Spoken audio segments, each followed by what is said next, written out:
Good morning, folks. I'm Bryce Collins. I'm a senior nuclear fuels engineer for Duke Energy, and welcome to our kickoff webinar for Professional Development Week 2025, Fueling the Next Generation of Advanced Reactors.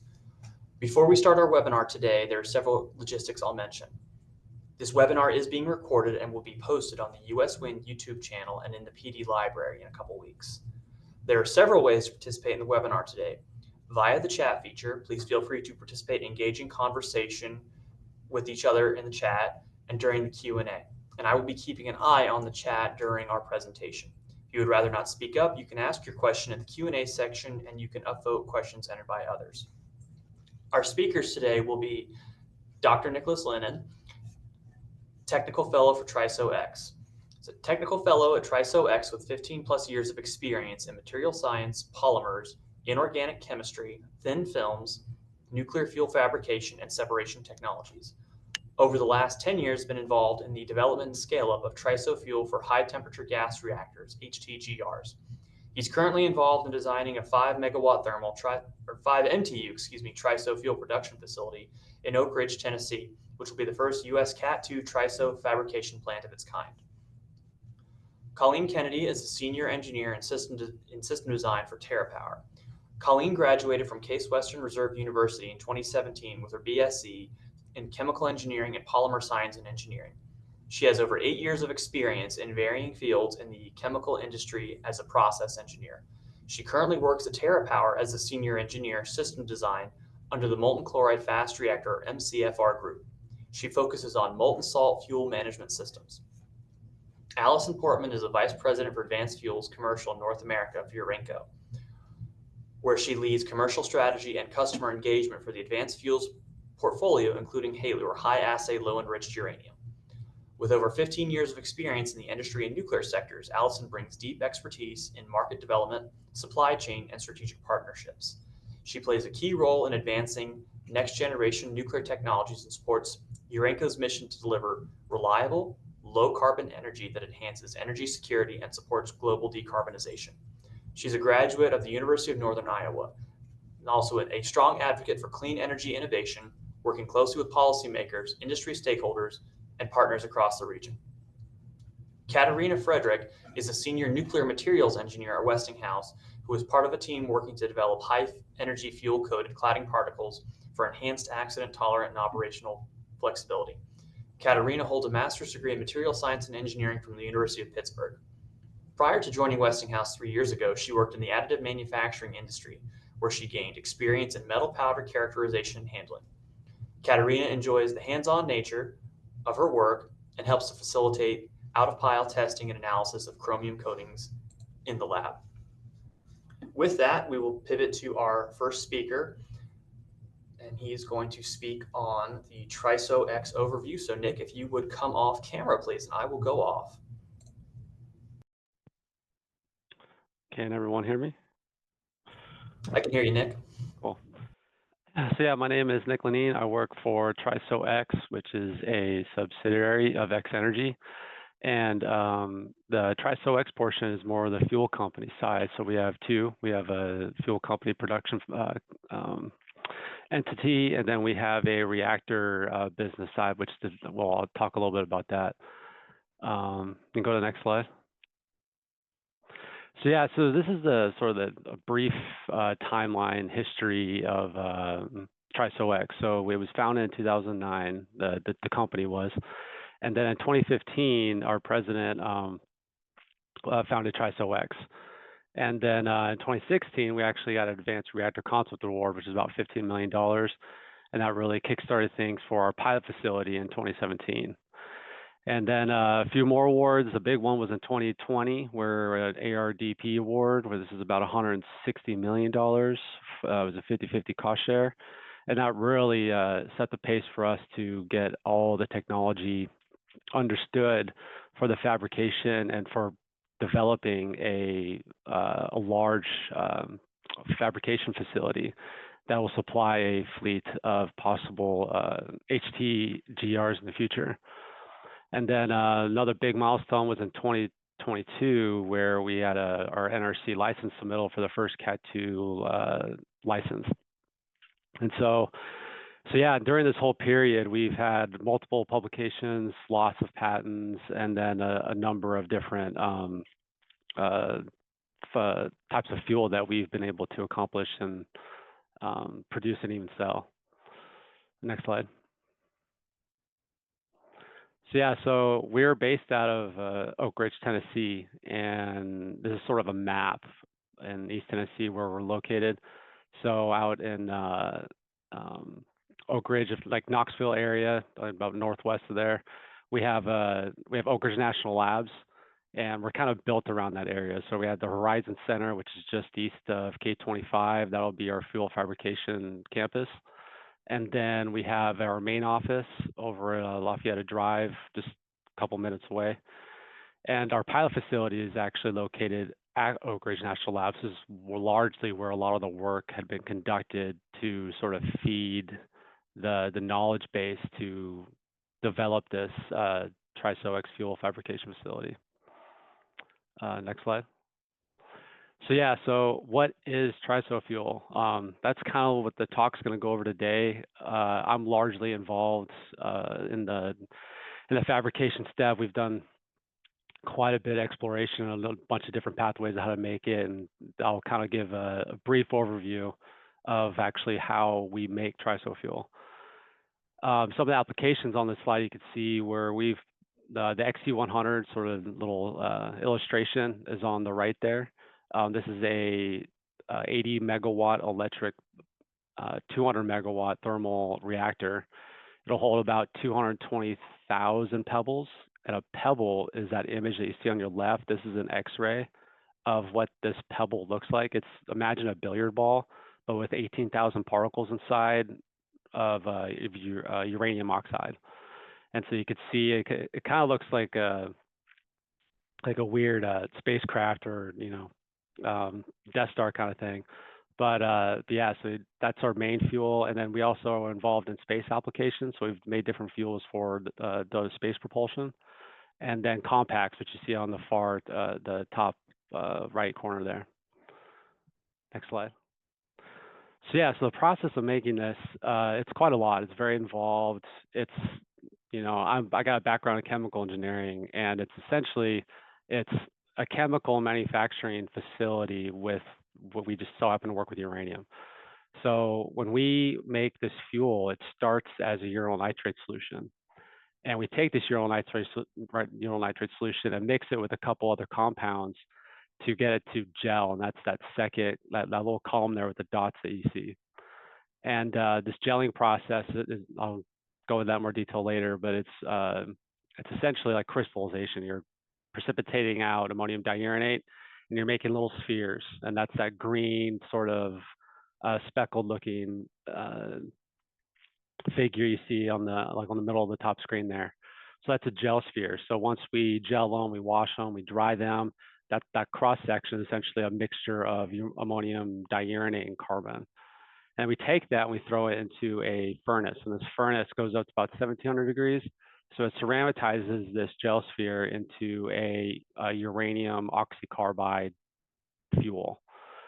And there it goes from, these drops start from a size about 1.5 millimeters in diameter, and that ceramitized fuel goes all the way down to about 400 microns. So it's a lot of volume change during this process.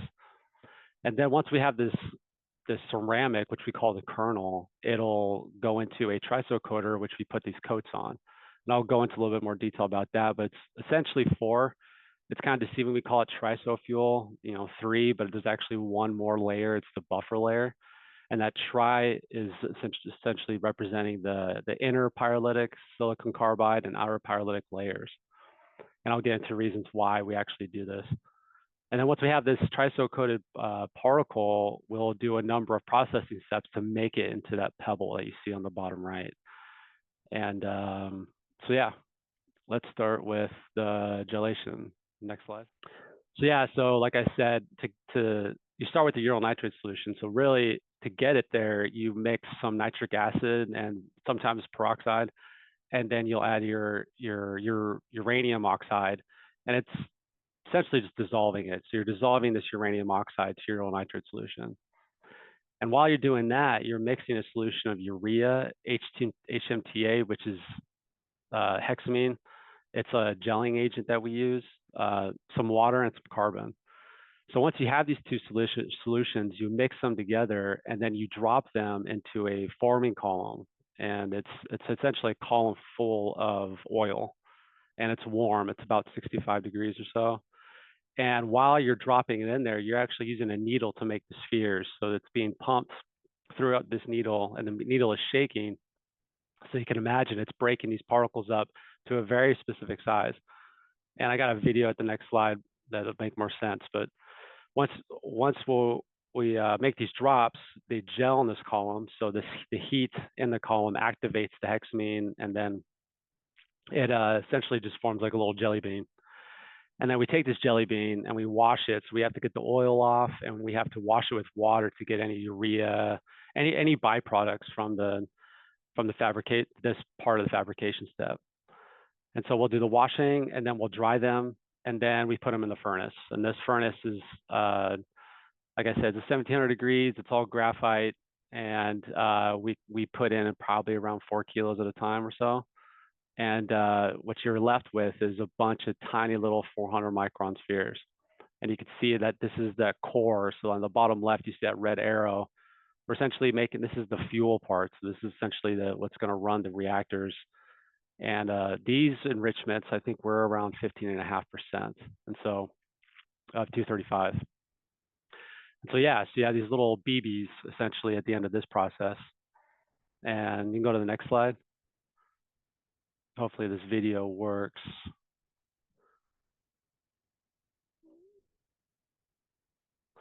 So this is a snapshot. On the left, it's a snapshot of what the drops look like as they're going down the forming column. And on the right, it doesn't look like it's running, but essentially it's this jet that, as it's vibrating, it's breaking up the jets, this liquid, and it's making very equal volume drops. And I think the rate is around 200 hertz, so 200 drops a second. So we can produce up to about a kilo an hour per couple of needles or so. So it's a very fast production process, and it all minimizes a lot of waste. So our particle size distributions are really tight because of this process, where we can actually get the drops to have very equal volume characteristics. So it doesn't look like it's working. We can move to the next slide. So yeah, so this is the pyrolysis step. So once we have this kernel, we want to coat it with the buffer. And really, this is all pyrolysis. So if any of you guys are familiar with this, it's essentially we're just making carbon from hydrocarbons. And so once you introduce these hydrocarbons, in this case butacetylene, we'll flow them into this coater. This coater looks like it's just a big cone that's inside of a furnace, and we're blowing about a kilo amount of these particles, and they will pretty much, like it's called a spouting bed. They'll be fluidized, and as they're being fluidized, they're being coated with this pyrolytic carbon that's being formed because of the heat. And so you can keep clicking on, and so each step is a pyrolysis step, even including the silicon carbide. So as you can see in these cross sections, around the kernel is a buffer layer. This buffer layer is about 100 microns, and it's really low density. And then it's pretty much when this fuel is irradiated, it allows it to expand. And so that's kind of the main feature of the buffer layer. And then the IPIC, the SiC, and the OPIC, which is the inner and outer pyrolytic carbon, and then the silicon carbide. These are just some more retention layers. So these layers are just there for fusion product retention and structural integrity. So those two features allow this particle to have a really low source term. And if you guys aren't familiar with that, it's essentially like how much radioactive material will be released under an accident condition. You know, most light water reactors, it's pretty large, so their safety perimeters around 10 miles or so. These reactors, because of the design of the passive safety systems, it's about 400 meters. It's a lot slower, or it's a lot smaller. That's because every piece of the fuel is coated in this type of ceramic.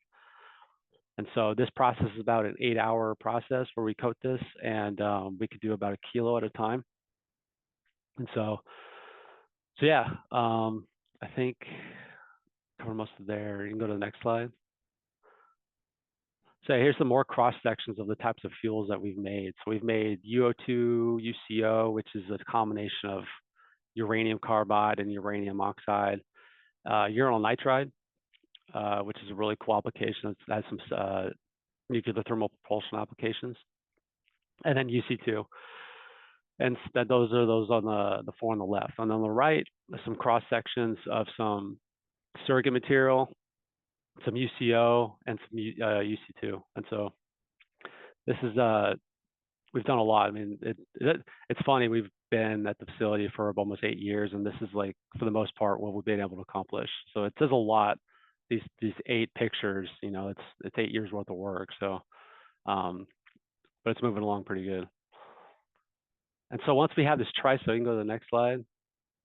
We have to make the pebble. And so the easiest way is to put it in a, we've coated it with some more graphite. So you can imagine we're trying to, where we press these particles together to make a spherical fuel element. But you don't want to press them in a way where they start breaking the layers on them, and then you're cracking the particles, and then you get essentially the fusion product retention capabilities go out the window.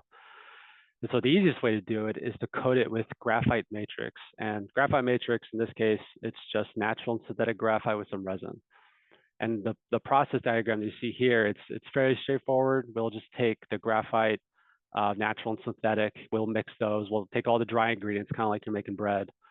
And then once we have the dry ingredients mixed, we add the wet ingredients, which is just a solution of resin and ethanol.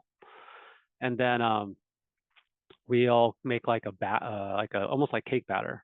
And once we have this batter, we'll dry it, we crush it, and then we run it through a mill, and it will turn into a nice kind of frothy flour consistent powder. And that's why once we have that, we do the overcoating. And the overcoating is essentially making a snowball. So we take all these Triso particles, and we'll inject the powder and a binding solution. And the picture there on the right is a snapshot of what that looks like. And so it's a big rotating disc that's spinning fairly fast. It's like 100, 200 RPM. And you're rotating these particles while just injecting a bunch of powder and coating solution. And that it'll just build. They'll all snowball, and they'll go from about 800 microns all the way up to about 2,000 microns. And so so then when this process is finished, what you're essentially left with is just a bunch of graphite coated Triso particles. And then you can go to the next slide. Once we take these coated particles, we will put them in a mold. And so I have a process diagram of that. We'll take the overcoated, put it in a mold, and press. And we do this a couple times. So we'll press it once to make the fuel core, and we press it again to make the fuel-free zone. And that's essentially like this fuel-free zone is a zone where there's no Triso particles. So we put these and pile them up into the XU100 or any type of reactor application.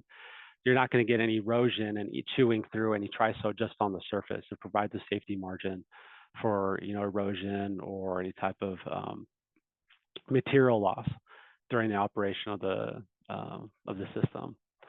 And so there should be click it again. There should be yeah. So here's some pebbles, little stacks. So these pebbles that we make, they're about 60 millimeters diameter. The fuel core inside is around 50 millimeters. There's about 18,000 particles, which equates to about a gram of U-235. This is at 15.5% enriched. And so, so yeah, we take about 220,000 of these for our XU100. And you go to the next slide, you could see some of the past renditions. So this fuel is pretty old, and people have been trying to make this for about 60 years now. The Germans really paved the way for a lot of the tech, and so you could see a radiograph of one of their fuel cores. It's obviously it's not as well distributed because of there's been a lot of improvements in how we fabricate this fuel. There's a Chinese tomography scan, which definitely some improvement, but a much larger fuel-free zone. You can see like that light gray area. And then ours at the far right. So we have the way we overcoat them and depress them, we can get highly spherical, very uniform distributions of the fuel, and which definitely aids irradiation, thermal properties, thermal transfer. And so it's definitely come a long way. And next slide.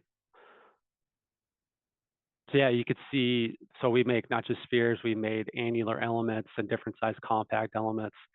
And a lot of these have different applications. So we've definitely explored a lot as far as the type of fuel forms we're able to make.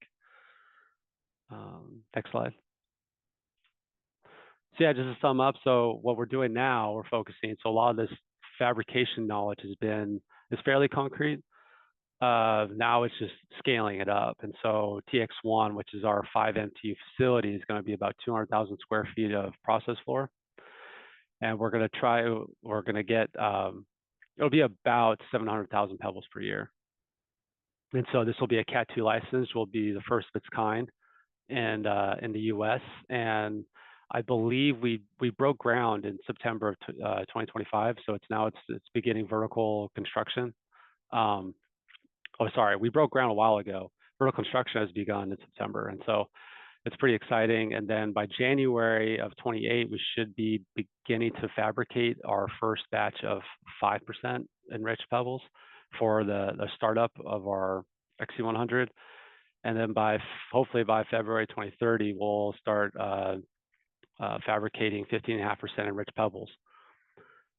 And so I think that is it. Yeah. Thank you, Doc. Our next speaker will be Colleen Kennedy. Yeah. Hello. Can you guys hear me okay? Yes, I can hear and see you. Wonderful. Okay, cool. Yeah, we can just go ahead and get started. Yeah, I'm Colleen Kennedy. It's really a pleasure to be speaking with everybody. I'm a senior system design engineer with TerraPower, and we're going to be talking a little bit about some molten salt fuels. So you can go ahead, just talk through, some overview about TerraPower itself, and then specifically the project that I work on, which is the MCFR, the Molten Chloride Fast Reactor project. And then we'll get into the fun stuff, which is the fuel salt chemistry and some of the component testing. But yeah, you can go ahead. Yeah, and so this is just a brief overview of TerraPower. So TerraPower is, an advanced nuclear company.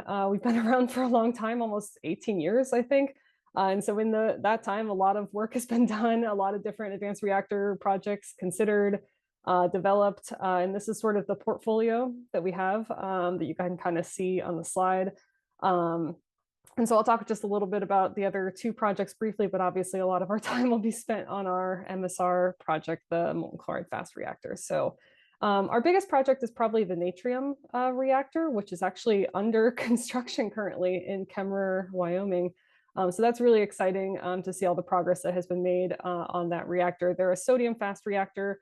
They have a molten salt energy storage system. They've done a lot of work obviously to get to the point that they're at now. So they are in non-nuclear construction, developing and constructing a test facility. And then obviously, once the permit is reviewed, then they'll begin nuclear construction as well. And then TerraPower's other big project that's ongoing is their TerraPower Isotopes project. So they produce actinium-225, which is an alpha emitter. And that's used directly in drug development for cancer research and, cancer treatment, targeting of cancers. Yeah, so that's really exciting and amazing work that team is doing. And so they're essentially extracting that actinium-225 through the decay process from thorium, I believe. So yeah, a lot of amazing work. But obviously near and dear to my heart is the MCFR project. So that's what we'll be talking about for the rest of the time. So this is our MSR design. So we have a chloride salt is our fuel salt. And you can go ahead and go to the next slide, talk a little bit about our reactor. So this is a lot of words. I'm not going to probably cover everything on here, just the stuff that's specific to our fuel salt. So we do use a chloride fuel salt. So it's a uranium chloride and sodium chloride is our main fuel salt that we're using for our reactor system. We like chlorides because they're really good in a fast spectrum and we have a fast reactor. So Our temperature ranges are kind of in that 500 to 800 C range there.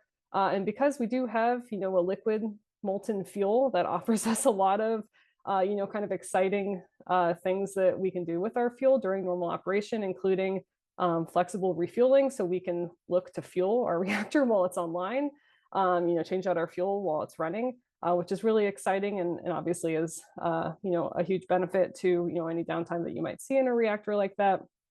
And then our fuel is really flexible, honestly. We can use a bunch of different fissile, starting points. Obviously right now we're focused on like a uranium chloride, but we can look at plutonium. We can look at like burner actinides. You can do a lot with these fuel salts depending on what your application is for these reactors. And then actually Nick touched on it already, but source term is something that's really good for us. We do have a low pressure system, and because we do have a liquid fuel, we can look to polish it while it's running. And that essentially means removing some of those fission products that create issues for source terms. So we'll talk a little bit more about that when we talk about our chemistry. And then obviously because it is a closed loop, we think that there's a lot of non-proliferation benefits that we can get from a reactor of this style. So yeah, a lot of really interesting things with this type of reactor. Obviously we feel passionate about it. So yeah, that's MCFR in a nutshell. You can go ahead and go to the next slide. Yeah, and just really quickly, a little overview of kind of where we are in the development of this technology. So our big thing that we're working on right now is our McCree reactor experiment. So you can see that in the green circle on the slide. So McCree is the molten chloride reactor experiment that's being built at INL in the Lotus cell. And so that is going to be the first chloride molten salt reactor, the first fast molten salt reactor that is going to go critical here in the next couple of years. And so there's a lot of work being done on that reactor design. We're in detailed design right now for that.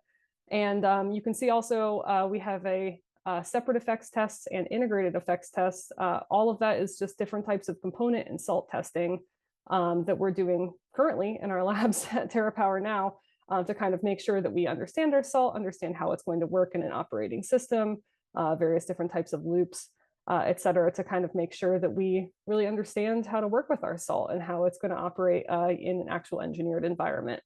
And then obviously after McCree, we have high hopes for what's coming next. We're already in pre-conceptual design for our demo reactor, which obviously is the next kind of scale up step after the McCree reactor experiment. And then even after that, I think we're looking at kind of industrial and commercial sized reactors of this type of technology, either for maritime or terrestrial applications. So yeah, really exciting time. A lot of work that's been done, a lot of work that's getting done right now, and excited to talk a little bit more about the fuel. So you can go ahead and flip on to the next one. Yep. Yeah, so talked a little bit about this already, but the next couple slides are just some discussions on some fun chemistry phenomena inside of our fuel salts specifically. So this is one that's obviously really interesting for our molten salts. So you have a molten salt, it's got fissile material in it, and as it's fissioning, those fission products that are getting created, are retained inside of that molten salt. But because it's mobile, it's not stationary like kind of like a more standard like fuel source might be. We have the ability to remove some of these fission products while the reactor is operating. So yeah, it's really an interesting thing because obviously if you remove some of these fission products, then you are helping with the efficiency of your fuel salt while it's fissioning. You're keeping it for longer in the reactor. And like we already talked about, removing some of these fission products really reduces your source term. So if there ever was an accident or a leak or something like that, you're not releasing necessarily all these fission products that might cause, a major issue in some kind of accident scenario. So yeah, we have a lot of fission products to look at, and it's really important for us to understand their behavior within our fuel salt. So we get a lot of our understanding of that fission product behavior from various different experiments, a lot of modeling, and then obviously the MSRE, which is the molten salt reactor experiment, a pretty famous reactor experiment that was run at Oak Ridge in the 60s. That was a molten salt reactor. Now, granted, it was a thermal reactor and it was fluorides, but a lot of the phenomena are pretty similar between fluorides and chlorides. So we can learn a lot from what they saw with their fission products. It's an incredibly well documented experiment. So we're very lucky to kind of have that in MSR world as our sort of holy grail of information about how MSRs run.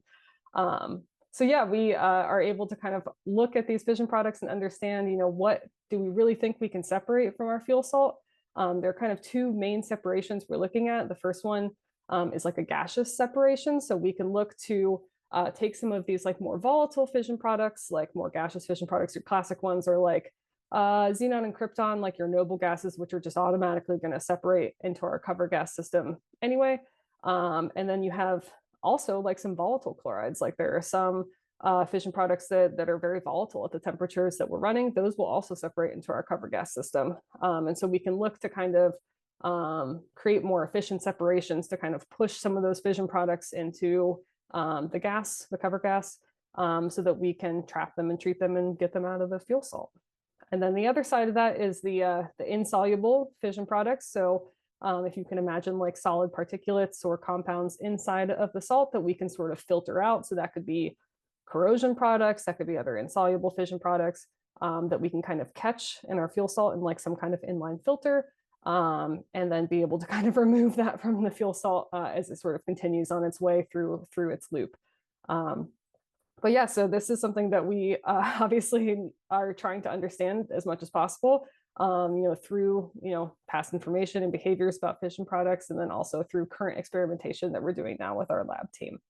So yeah, that's a little bit about fission product removal. You can go ahead and move to the next one. Yeah, and this is redox potential. So this is something that's very specific to molten salts. So I'll kind of try and explain best I can. It's a complicated sort of chemistry topic. But essentially one of the big issues with molten salts and molten salt reactors is corrosion. So salts are corrosive. You have structural materials that your reactors are made of that you want to try and protect as much as possible. So it's really important to us that we try and reduce the amount of corrosion as much as we possibly can. And one of the things that we really look at closely in order to sort of see how corrosive our salt is called redox potential. So redox potential is essentially just a ratio of how many reducing compounds versus how many oxidizing compounds we have in our salt. And we really want to push that towards the reducing side. So as much as possible, we want to keep things on the reducing side away from the oxidizing side, which is more corrosive, more volatile, and messes with our fuel salt composition.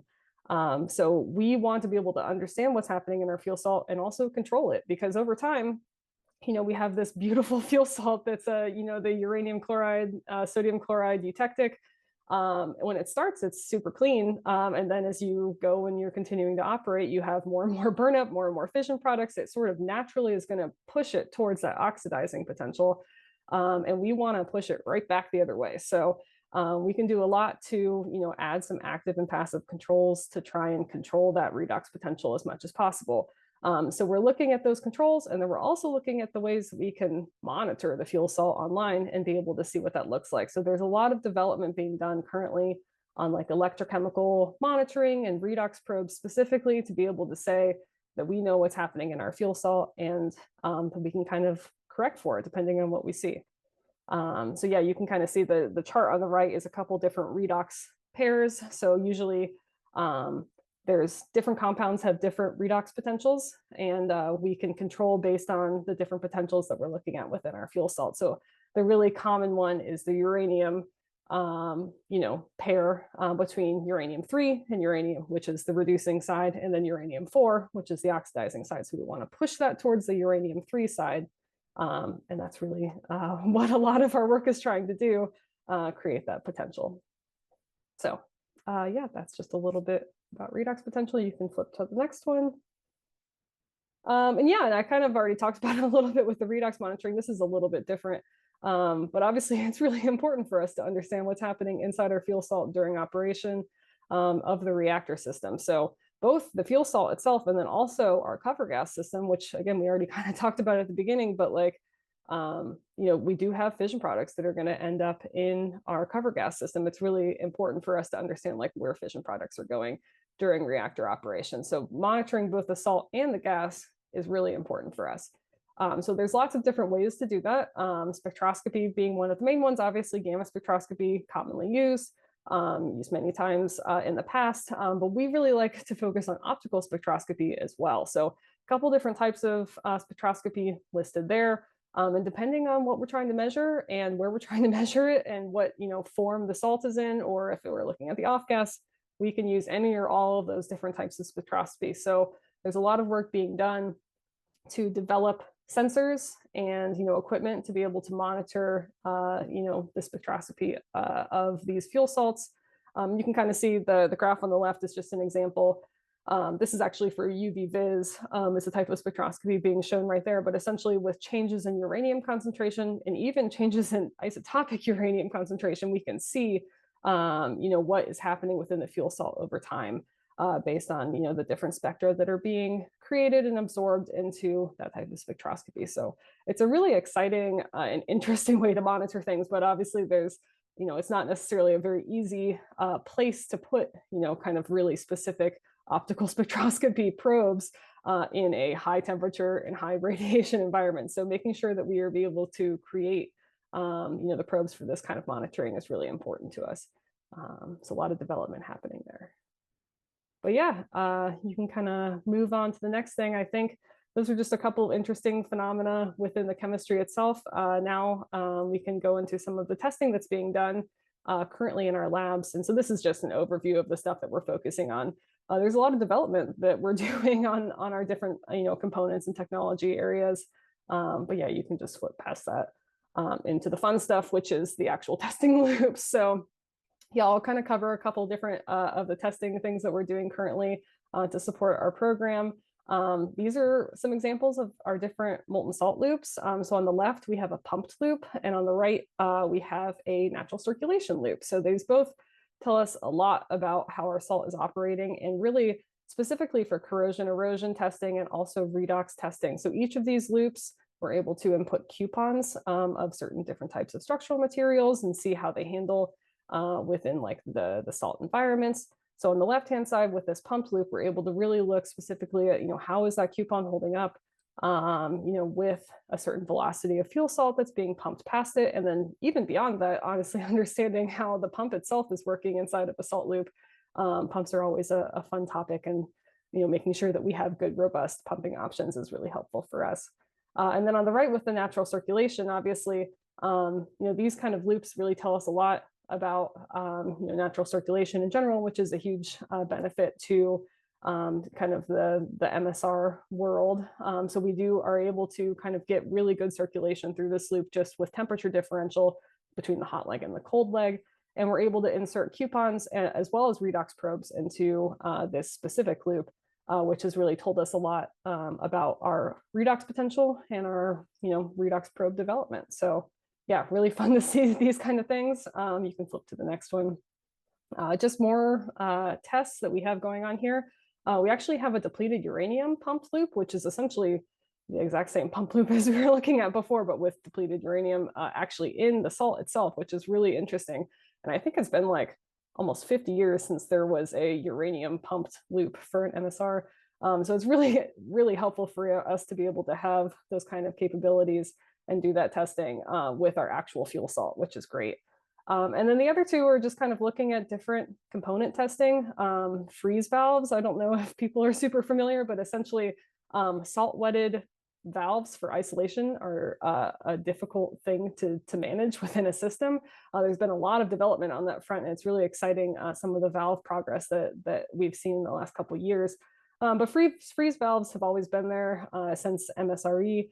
And essentially you freeze a plug of salt. You use that frozen plug of salt to isolate your lines. And that's what a freeze valve is. And so doing our own design of freeze valves, understanding how long they take to freeze and unfreeze has been really helpful. Some of our experimental work that's being done. And then obviously the last one that's there, we've done some salt leak tests recently.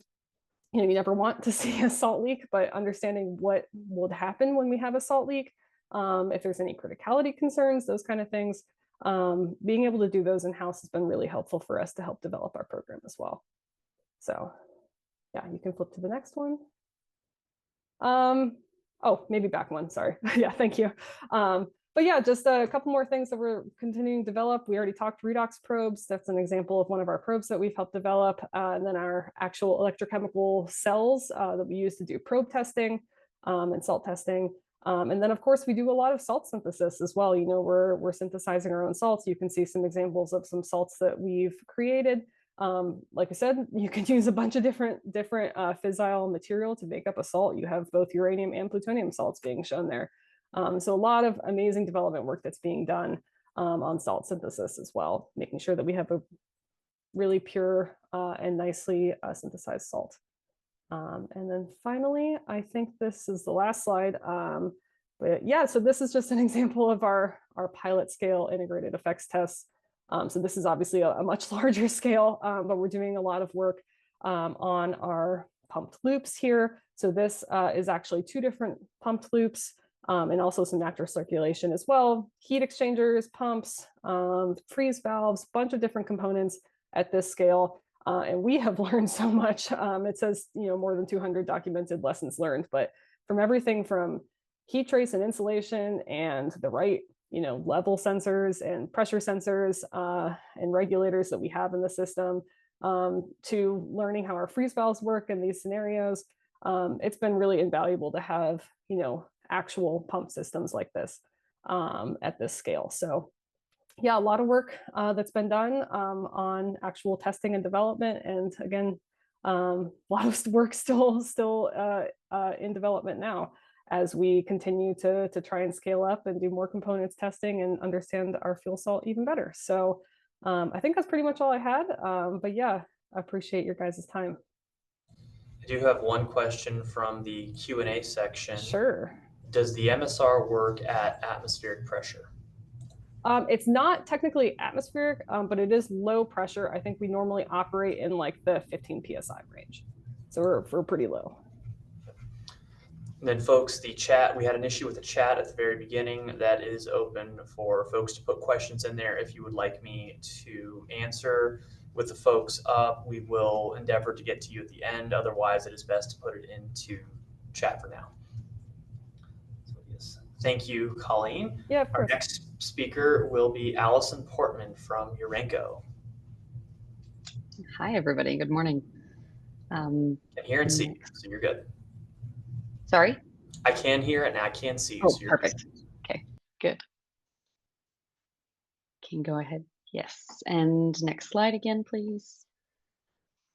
So Urenco provides uranium enrichment services as one part of the nuclear fuel supply chain. We have 4 operating plants. We are currently the only enricher that operates in multiple jurisdictions.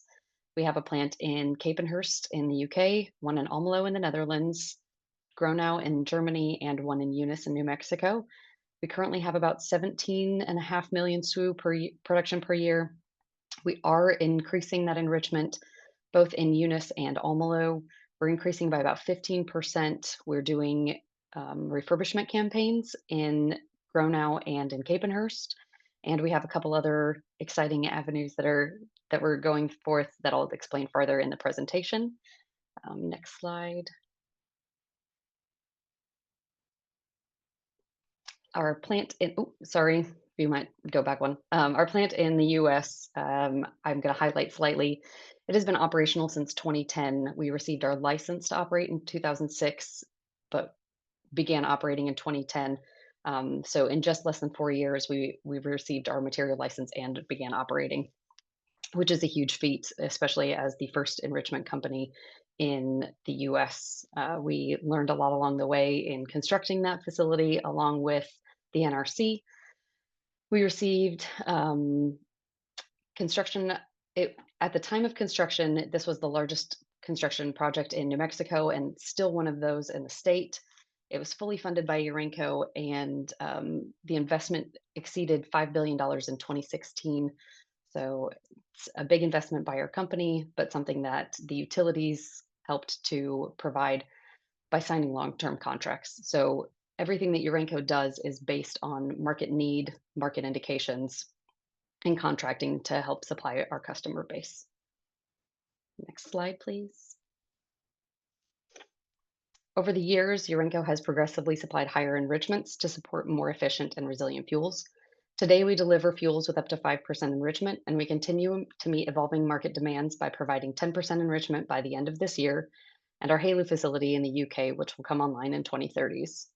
Our customers require low enriched uranium low enriched uranium plus or LEU plus enriched up to 10% 235 to optimize both fuel cycles in the existing and next generation power plants. These can be used for existing light water reactors, which will achieve higher burnup rates and extend their operating cycles, and additionally, some of the advanced reactor fleet or Gen 4 reactors. High assay low enriched uranium or HALEU is used in civil applications, in the medical isotopes research and test reactor fleets, along with some of the next generation or advanced reactor designs. Next slide, please.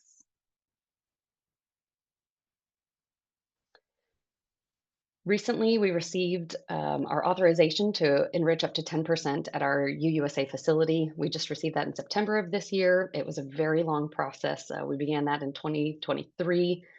In late 24, the NRC approved the license amendment with additional requirements for implementation. We just received that authorization in September, and we will begin production later this year. LEU Plus, as I previously stated, is available for both our current reactor fleets to extend their outage cycles, along with some of the advanced reactor fleets. Our UK facility is also expected to be LEU Plus capable from later this year, possibly early next year. And we have our first advanced fuels LEU Plus contracts signed for both current reactor and advanced reactor fleets. Next slide, please. We're also making HALEU. So our UK facility has begun work on the HALEU project. It will be capable of producing 10 to 20%. This is a new facility where LEU Plus can be utilized throughout our entire site at UUSA. The HALEU facility requires a new building. There are some additional safety concerns, criticality concerns. We have to change some of the piping size, along with some of the facility structure. This will support the needs of the research and test reactors, medical isotope sector, and emerging advanced reactor industry. The project is currently progressing on time and on budget, with production scheduled to begin in 2031. The development positions us to play a key role in advancing the future of nuclear energy and related industries. You can see some of the timeline here. The project does take a long time, so between the front-end engineering design, we have to then redesign the cascade, so we can't use the current cascade design structure. That has to be slightly changed up.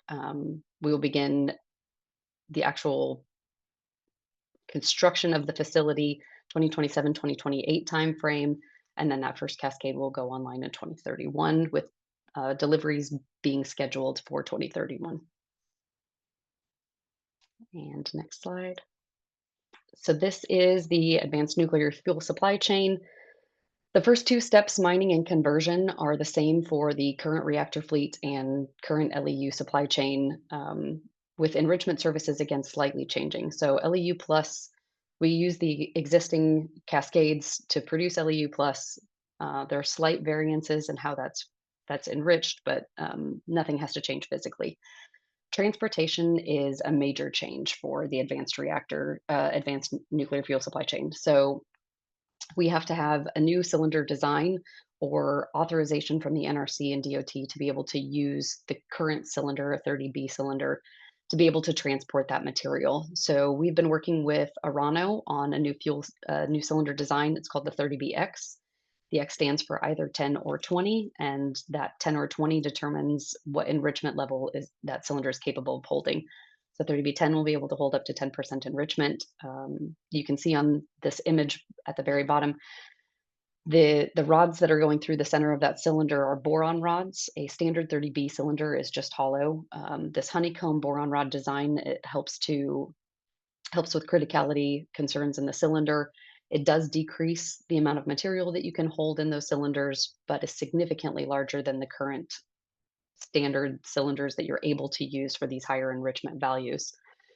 So currently a standard 30B can hold about 15 MTU per cylinder, 1.5 MTU per 30B cylinder. Oh my gosh. A 5B cylinder, for example, can hold about 25 kilos of material. And that's the only cylinder that can hold kilos of material that is allowed for shipment of these assays. So having a cylinder that can hold larger volumes is going to make commercial availability for the advanced reactor fleets much more viable. So we're working on these designs to be able to transport the material. Deconversion is the next step in the nuclear fuel supply chain. And as touched upon earlier, deconversion and fuel fabrication do need to change. So the current reactor fleet uses a standard deconversion fuel fabrication using oxides and pelletization of the material. The advanced reactor fleet does use some different versions of this. So deconversion services for HALEU alone, metals, fluorides, oxides of higher enrichments, along with fuel fabrication of things like Triso, uranium metal alloys, and salts. Just making sure that those next steps are available when Urenco is able to produce the enriched material is key for us. We will only be able to store a certain amount of this material at our facilities. So making sure that we have somewhere to ship it after it's been produced is integral to our process. After fuel fabrication, the material will go to the advanced reactors and electricity will be produced. That is actually all I have. Mine is very short and sweet. Our next speaker will be Katarina Frederick. Hey, thank you. Yeah, so I will be speaking today on the high energy fuel development at Westinghouse. Yeah, next slide, please. And yeah, you can skip this one and the next one, I think. Sorry. Oh, yeah. Okay, thanks. So yeah, like I mentioned, we'll be going through the Encore Fuel program. I'll explain a little bit about the cold spray technology that we use for our coated cladding side of that program, and also just explain what the status of our lead test rod programs are.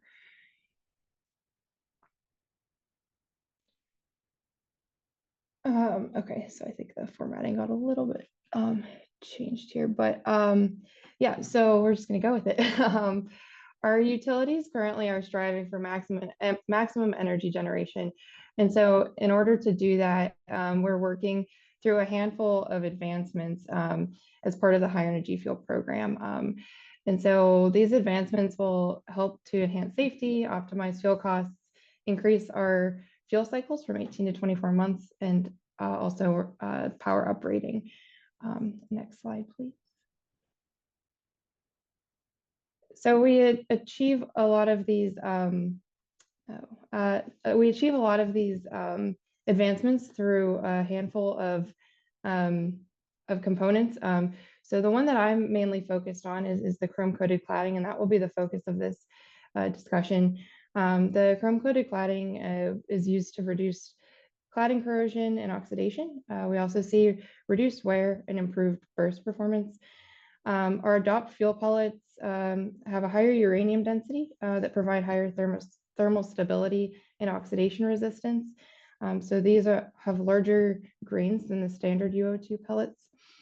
And then our axiom fuel cladding also provides reduced corrosion and hydrogen pickup with lower creep and growth. And finally, our prime fuel features, the main purpose of this is to enhance debris management in the assemblies. So next slide, please. So cold spray technology, for those of you who aren't familiar, we essentially have a de Laval nozzle that is shaped in such a way that it, as the gas moves through the nozzle, accelerates the gas to supersonic velocity. We then introduce powder particles to this gas stream, which impinge on a substrate. And when it impinges on the substrate, the particles deform. A lot of applications for cold spray are in repairs in the naval industry, but we use it for chromium coatings. And so the reason it's called cold spray is because the gas, although at an elevated temperature, is not hot enough to actually melt the particles where we are operating below melting temperatures.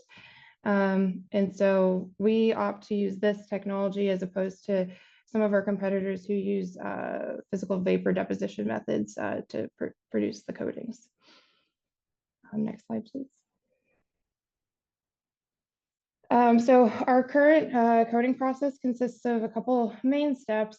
First of all, we go through a full-length coating process for the full-length cladding tube.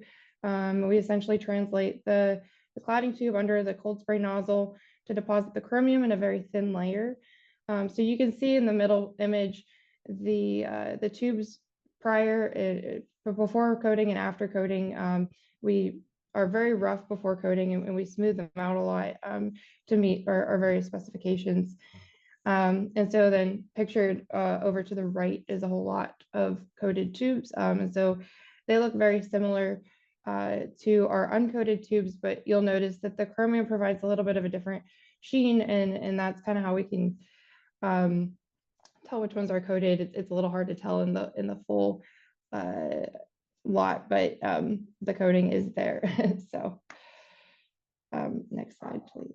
And so a lot of these tubes have been inserted into various campaigns for irradiation. So we have run 3 campaigns at this point, 2 of which were completed in the 2019-20, were inserted in the 2019 to 2020 timeframe, and the 3rd of which we just inserted this past spring. So you can see in the chart there the different features that we've included in these campaigns. These campaigns are with utility partners, and they provide some very valuable data for our field qualification. You'll notice that the chrome-coated tubes in the images, these are both after 2 cycles, each in 2 different campaigns. The chrome-coated tubes appear very pristine. There's very good adherence of the chromium. We don't see any flaking, and there's very little indication of crud. So up to this point, campaigns 1 and 2 are complete, and we've completed the 36-month poolside and PIE. And we're currently working through the 54-month high burnup rod poolside inspections. We are planning additional programs here as well. So the 3rd campaign that we just inserted kind of has all of the Encore features as part of that campaign, which is very exciting for us to be getting that data. Next slide, please. And so this is a bit of an integrated timeline across the various aspects of the Encore field program. So this is basically to show that we're engaging the NRC early for multiple licensing applications to support 2028 reloads in our LEU plus field development. So up to this point, we have submitted our chrome-coated cladding topical, and we have a couple other ones that we're working on as well for licensing. And yeah, this is all to support reloads in 2028. Next slide, please. So coming out of these LTR programs, we've seen very, very good performance of our coatings. So these images here show first cycle metallography. We have since received some preliminary second cycle metallography. We've seen very similar results to these images where the coating remains adhered and protective of the substrate.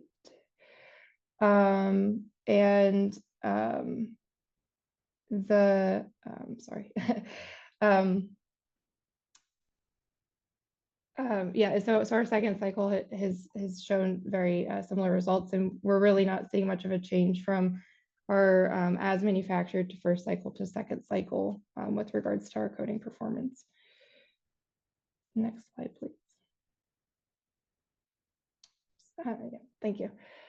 And so we've also seen very good results in terms of hydrogen pickups. So that's one of the other big goals of the chrome-coated cladding. So you can see in this image that the chrome coating is up on the surface, and this is an etched image in order to be able to pull out the hydrides. And they're all in favorable orientations. We don't see any sort of, so they're all circumferentially oriented. And we get lower hydrogen contents here as well. So like I mentioned, our second cycle rods shipment is complete. And we have some reactivity insertion accident and ramp testing planned at INL in 2026. So we are continuing to test these things, but this is kind of where we're at right now. So that's all I had for you today. Just a quick update on our LTR programs and Encore program. So thank you. Thank you, Katerina. I will now pivot back to all of these speakers to please, Katerina, you stay on video, and the other 3 speakers to please come on video. And now we will pivot to our Q&A session. Kay, I do not know if all folks will have the ability to unmute themselves and come off. I see somebody who already has their hand up. It's been up for quite some time. Thank you, Janet, for being very patient and whatnot. But regardless, we will go ahead and get started with the questions that I have so far right now that I have in the Q&A. I'm going to go with the first one from Sophia. My guess is this question is primarily going to be directed towards Allison. Where is the fuel, and by fuel I assume uranium, do you know what the working conditions are like and what's being done to support ethical workplace standards for those workers? I don't have a ton of information on this. I do know that Urenco receives uranium that's been mined everywhere from Australia, Kazakhstan, Canada, some in the US. We receive it from several different mined locations. Urenco does have high ethical standards, so we do audit all of the facilities that we work directly with to make sure that they meet our ethical standards. The UK has, I don't know the name of the program, but there is a program in the UK that we have to follow for sustainability and workplace environment. So we do that with everyone we work directly with, but I don't know if we do that for steps down the line. So if we receive the material from a converter, I'm not sure that we go all the way down to the mining location to see if that's also met. But I can find that out and I'll try to get back to you on it. Thank you. From Kay, first comment, thank you for excellent presentations. Curious on speakers' takes for 2 questions, so we'll start with the first one. For each of the described reactor/fuel technologies, could you speak to how you are interacting with U.S. domestic regulations for IAEA safeguards? Are IAEA consultants/inspectors engaged with each product? And I don't have a preference for order. If you have an answer, please go ahead and just speak up. Yeah, I can speak for X Energy. We've been involved with the IAEA for, I think, since 2023. It's engaged with them through an SBD. It's the Safeguards by Design. And pretty much these meetings are pretty much to enhance the awareness of the safeguards needed and obligations to support these deployments of the XC100s. And so this also works with the fabrication facility as well. So we've been involved quite a bit, with the IEA. Hey, Nick, are you able to adjust your volume? It's a little difficult to hear you speak. Hear me now? That's way better. Thank you. Okay. Sorry. So do you want me to repeat that, or? Yes, please. Thank you. Okay. So this IAEA, we've been involved with them since 2023. So I think, so it's been, I think it's called the SBD, the Safeguards by Design. So these meetings are essentially allow for open exchange of information for these X Energy's awareness safeguards for deployment of the XC100, as well as for the fabrication facility, the fuel fabrication facility as well. So we've been actively engaged with them for quite some time. I can jump into, I will second that. Our team is also, we have a safeguards team for TerraPower and for MCFR, and they also have been going to the Safeguards by Design, different workshops and stuff that have been put on by the IAEA. And I know that they've obviously pushed very hard to ensure that obviously safeguards, as soon as you can include safeguards in your design, the less of a heavy lift safeguards will be later in your reactor design. So that's something that definitely we're keeping in mind, and those Safeguards by Design workshops have been really, really helpful. So looking forward to continuing that partnership.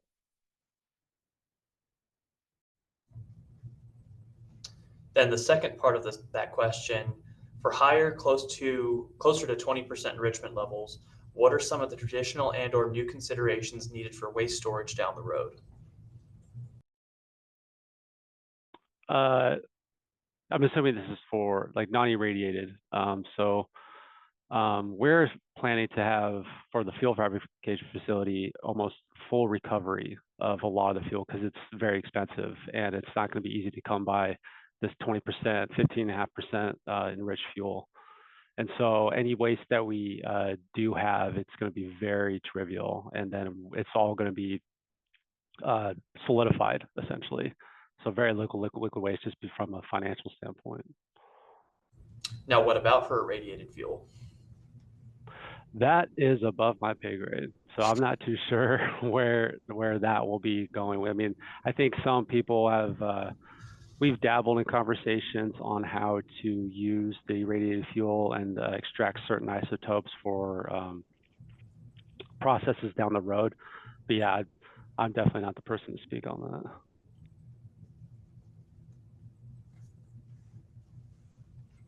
that. Anyone else want to talk to that question?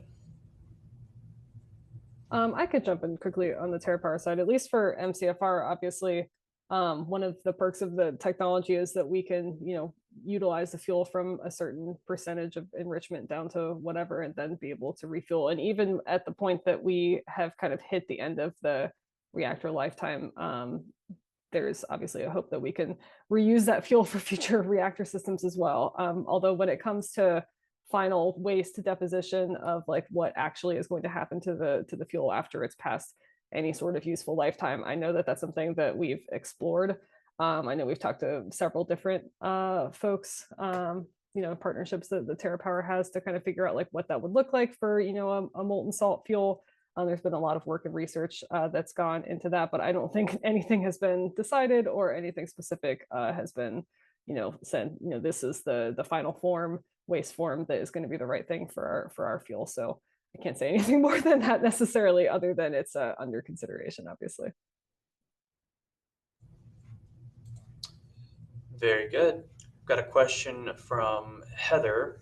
With the growth we are going to see, especially in the US, what do you see as the main challenges with fueling or gaining new nuclear plants and maintaining the existing plants?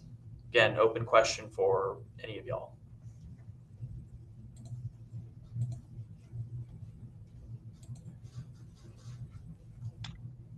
So from an enrichment perspective, the Urenco in general builds and expands our plants in a modular design based on contracted volumes. So we have enrichment capabilities to maintain the current reactor fleet.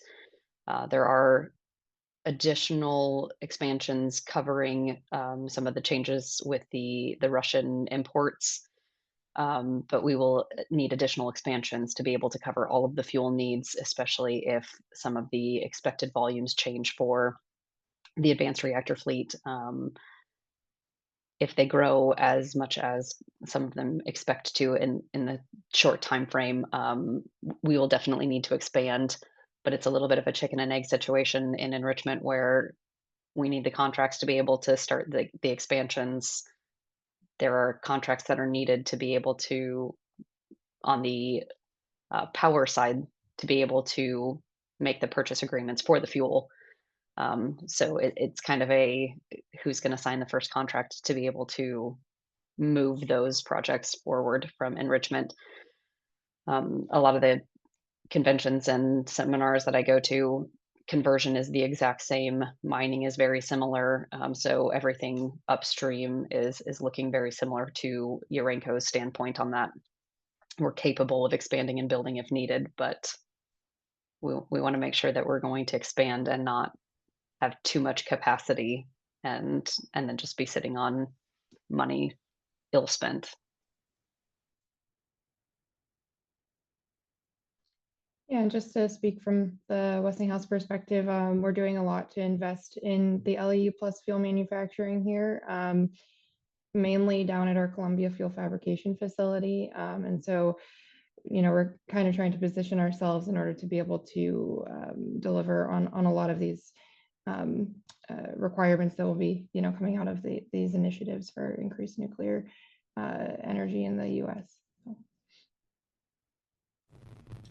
Then back to Allison, because this just came hot off the presses.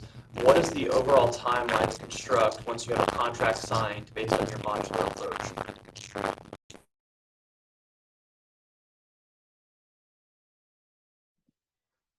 So that depends somewhat. The US facility is licensed to produce, I think, almost double what we're currently capable of producing.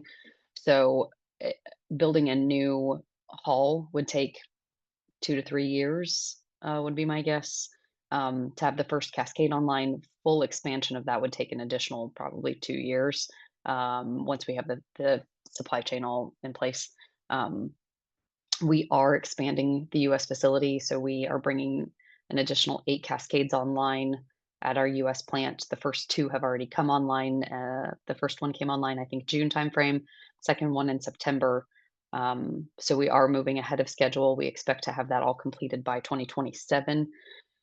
Additional expansion beyond that 15% would require contracting. I believe this is probably a question for Dr. Nick. Can a reactor core be combined with both Triso and a quadriso fuel particle?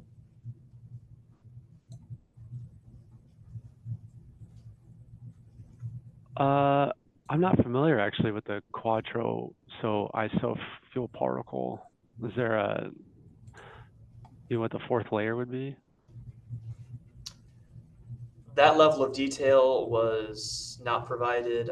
Matthew, if you would like to ask an additional or clarifying question, we can come back to that. So I've got some other questions. These 2 are specifically for Colleen. 1, what software do you use for source term modeling? And then 2, what other isotopes are TerraPower looking at producing? Yeah, I can talk. I will go ahead and say I'm not a source term expert. I'm not necessarily the right person to talk to about that.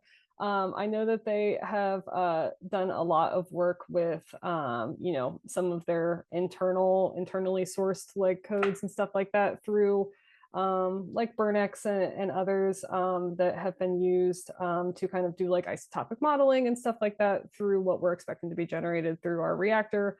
So different like pilot codes and stuff like that. As far as source term modeling, I know that there's been some really interesting stuff that's been put out in like the last couple years around different types of models that have been used.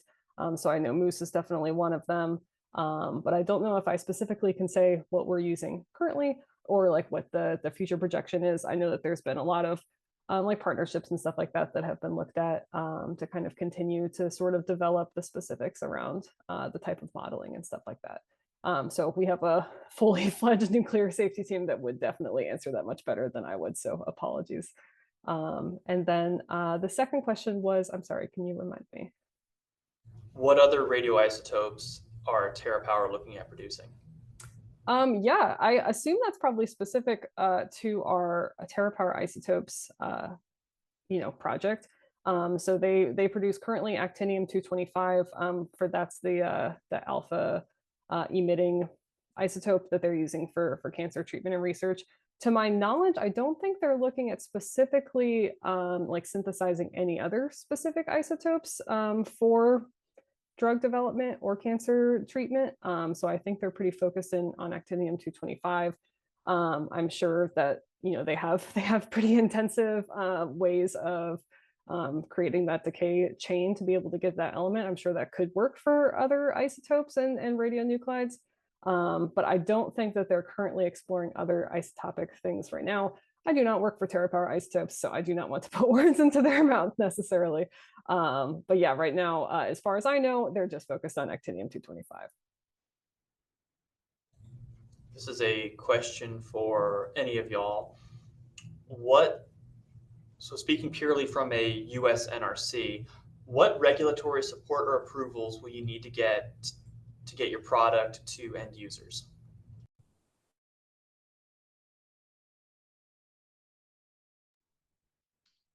For us, yeah, we're working through multiple topical reports right now in order to get that licensing. So specifically for the coated cladding itself, we also have our high energy fuel topical. And so those are just a couple of them, but we are kind of working, a little bit piece by piece to eventually get everything licensed to be able to distribute it.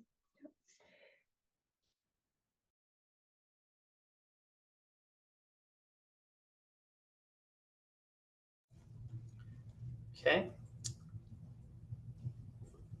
This one is, I think, specifically geared more towards Colleen and Dr. Nick. What discussions have you had with the NRC regarding special nuclear material accounting? Did you say accounting, like a MCMA? Correct, or SNM accounting. Okay. Okay. Yeah, so that's a big point that we are actively working with the NRC as well. We have a whole group of people that are actually working to develop these accountability plans for essentially making sure that all the SME material is accounted for. And then I think so yeah, we do have a set of programs that we're actively working with the NRC to get those programs established. Yeah, and I'll second that. Obviously, we do have a full safeguards and MCNA team, like I said, for at least MCFR for TerraPower. And I think they've put in a lot of work into ensuring that we know where our S&M is at any given time.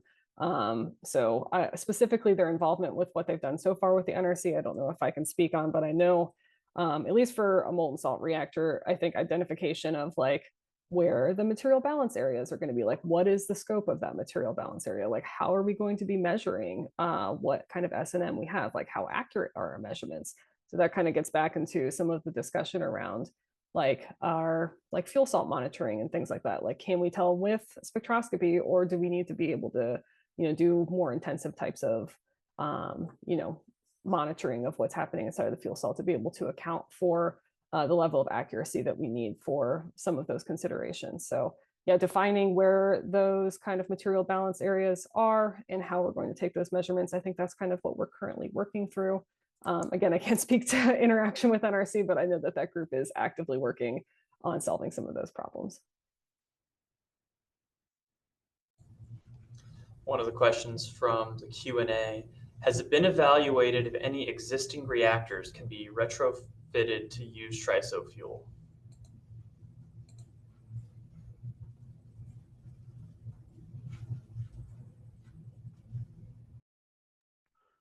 As far as I know, I think there has been talks as far as that, because we've made compacts for certain applications that could possibly be successful or something like that. But currently, no. Currently, it's mostly our focus is mostly on HTGRs.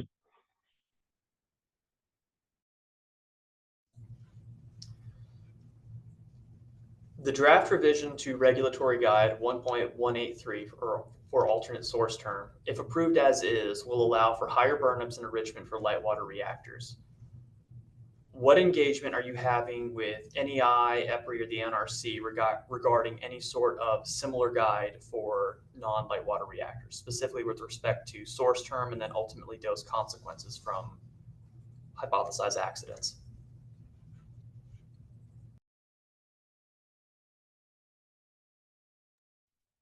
Yeah, I can speak to that. Obviously, I'm not super familiar with the specific source term, documentation and regulation changes there for light water reactors. I do know that there are needs for those kind of existing regulations to extend to some of the more different styles of technology when it comes to advanced reactor systems. So our company specifically works a lot, obviously, with EPRI.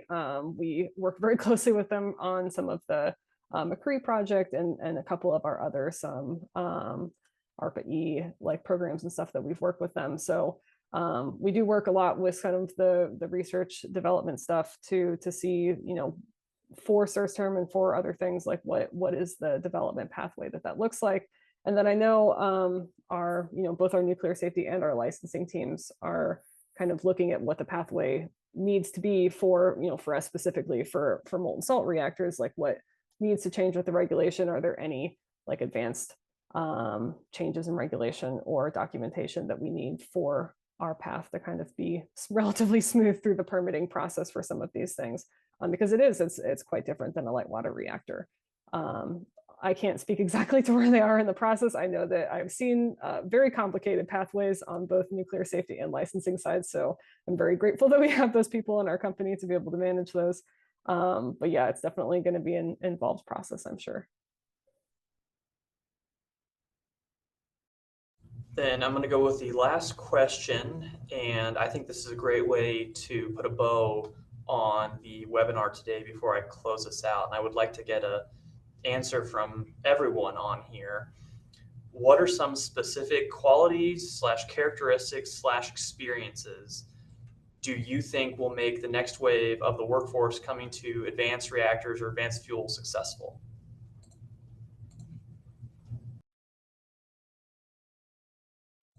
Colleen, I go ahead and I see you first, so why don't you give me your perspective, please? Okay, sure. Yeah, no, I mean, new folks coming into the workforce, I think, have kind of this kind of preconceived notion that like you can sort of look outside the box for solutions.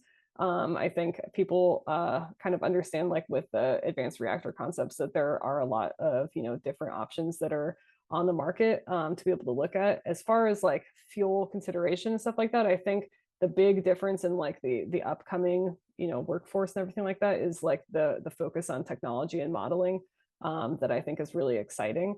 So even talking about some of the source term modeling and stuff like that that we were discussing previously in the Q&A, I think having a workforce that is like so has the skills and interest in kind of pursuing some of those like experimentation and modeling to sort of couple with lab scale experiments and things like that, that's really going to push us forward in understanding like what for us specifically what our fuel salt is doing in the composition and the chemistry inside of it. So that's really exciting for me to kind of see some of those things. But yeah, I think there's definitely a lot that can be brought by a future workforce. So Katerina, what is your perspective? Yeah, I would say that with a lot of these newer technologies with regards to fuels and stuff, we need the materials for them. So just especially, coming from a material science background, I've really seen that like we need people who understand that side of things because the ideas are really good, but we have to still have the ability to make them a reality. And there's just like so much around that with regards to the testing and all of that. So yeah, people who are interested and willing to kind of get their hands dirty, I think is really good traits. So, Allison? I'm going to piggyback a little bit on Colleen. So that thinking outside the box, particularly an industry that has been around and existed in this realm for the last 50 years, we're not necessarily great at changing the processes that are already in place. So having a voice and being willing to like raise those improvements, I can find something, a better way to do this, some piece of technology that you guys have learned from. A lot of us are well into our work experience here at Urenco, and technology is not necessarily something we grew up with. So using those skills that you're coming in with and being willing to raise the bar, I guess, make things more efficient, faster, and more accurate if possible. I think that would help out a lot with us doing things that we're already doing. And Dr. Nick, if you want to round us out, please. Yeah, so I've worked with quite a bit of people so far from different backgrounds, different education levels, when we've been designing this 5 MTU production facility.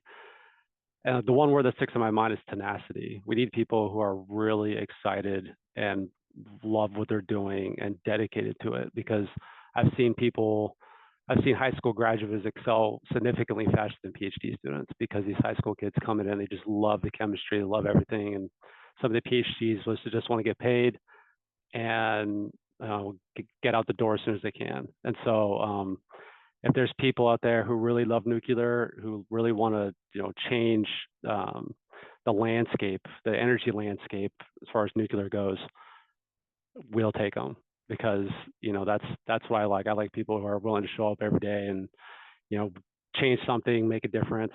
And I think everything else is easy. Learning just comes with again, that dedication. And so yeah, workforce that's willing to take some risks and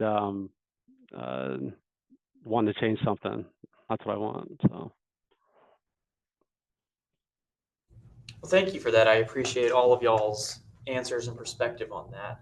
And I will go ahead and close us out today. Thank you for attending our first PD Week 2025 webinar. I'd like to thank all of our speakers again, as well as Caitlin Ricola from NEI for helping us get squared away today, and then Kay Foley also from NEI for helping us with the AV issues with the AV today. Once again, this webinar recording will be uploaded to the US Win YouTube channel, as well as the US Win PD library, along with other relevant presentation materials. We have 2 more webinars we are delivering this week. Tomorrow, from 1200 to 1330 Eastern, we have the Human AI Alliance, Awakening a New Era in Nuclear Technology. Then on Thursday from 1400 to 1530 Eastern, we have the Force of Emerging Tech in Nuclear Energy. Thank you again for attending today, and we look forward to delivering more great content to y'all for the rest of the week. Have a great day, and go Vols.